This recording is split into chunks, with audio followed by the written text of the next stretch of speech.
says he has a surprise for them, and then he goes and grabs a hatchet. This has to be one of the saddest cases I've ever looked into, an absolutely horrific tragedy. Technically an unsolved case, but I'm pretty sure we all know what happened, and at the center of all of it is this evil SOB.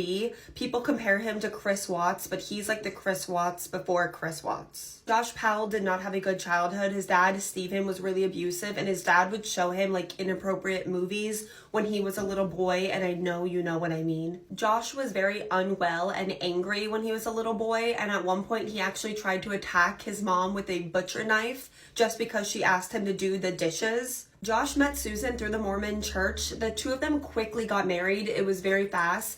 Then the two of them moved to Utah, where they had two sons, Charlie and Braden, and it really seemed like they had this beautiful, happy, perfect life and family. Susan would confide in her friends that her husband Josh was very controlling and abusive. He was very threatening any single time she said that she wanted to leave him. They were also in a terrible financial situation, mainly because Josh was racking up a lot of debt, and then he had to file for bankruptcy. Susan records this really chilling video, like she knew something bad was gonna happen, where she walks around her house kind of showing off all of their belongings. This is me, July 29th, 2008. It is 12:33 Mountain Time.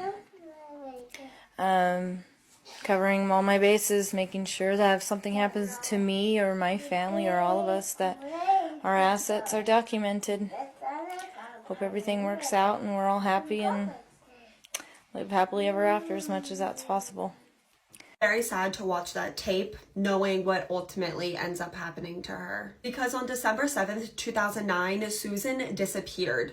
That day, she never showed up to take her two sons to daycare, and since that was so odd, the daycare actually called their emergency contact, which was Josh's sister, to go see if everything was okay. When Josh's sister got to the house, she was knocking on the door, calling them, but no one was answering, so she called the police. Everyone had this gut feeling like something terrible was wrong, so they actually knocked down the door, and inside, no one was home. The entire family was missing, but Susan's phone, her purse, all her belongings were still in the house.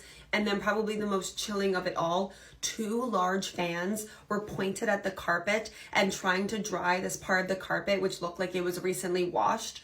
Like it was trying to dry the carpet really fast, which was so suspicious. And then Josh and his two sons just showed up, and Josh tried to claim that he had no idea that his wife was missing. Josh claimed that the night before, around midnight, he took his 4-year-old and 2-year-old son on a spontaneous camping trip, and his wife did not join them. So he's really claiming that he went on a spontaneous camping trip